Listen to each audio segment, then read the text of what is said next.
am living the dream. And I want you to live the dream, because I'm not living the dream because I'm special. I'm living the dream because I was obedient to the call of the dream. I was about 8 years old. I grew up in the church, and I was going to one of those Women's Day, you know how we have church all day long. I've been to Sunday school, and then and then afternoon they were having a women's tea from the women's board. They were having a tea, and the little girl that was supposed to be there to do a recitation had gotten ill, and so they said to my stepmother, "We need a little girl. Can Oprah come back and do a recitation this afternoon?" My stepmother said, "Yeah, I'll have her back here this afternoon." So this, church ain't over to 1:30. So by 4 o'clock, I had gone home and learned to recite Invictus by William Ernest Henley. Now, it starts out of the night that covers me, black as a pit from pole to pole, I thank whatever gods may be for my unconquerable soul. I was reciting it and doing the pit from pole to pole. I didn't know what I was saying.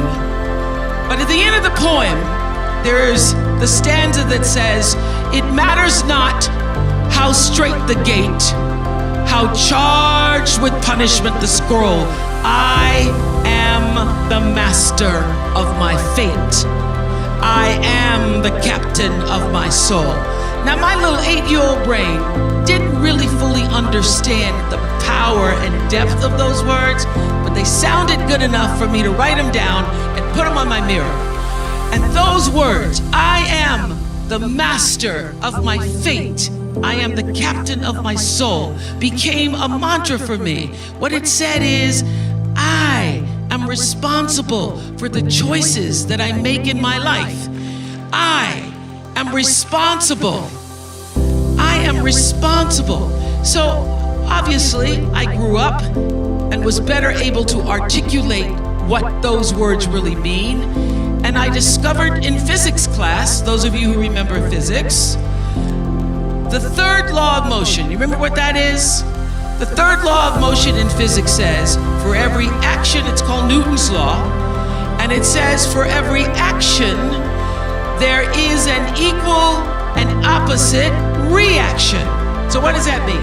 That means everything that you are putting out into the world, every action, bam, there is an equal and opposite reaction. It means no matter what you do, the energy of what you do, what you say, and most important, the energy of who you are is going out into the world, into your home, into your relationships, and that energy is always coming back to you. You are responsible for the energy that you are pulling out into the world, because that very energy, bam, is coming right back to you every single time, whether you believe it or not, because it is law. It is law. It is law that what you put out into the world is coming back.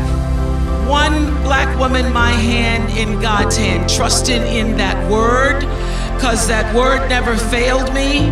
And I got to where I am, and I stand as I am, as Maya Angelou often says, and often said, and says in her poem to our grandmothers, every time you see me, I come as one, but I stand as 10,000.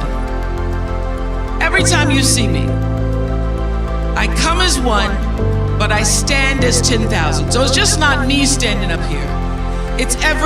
It's my mother, my grandmother, her mother, the mother before her, her grandfather, every uncle who prayed, every sister who cried, every aunt who sacrificed, those whose names made the history books, those whose names never could make the history books, who allowed me to come as one and stand as 10,000.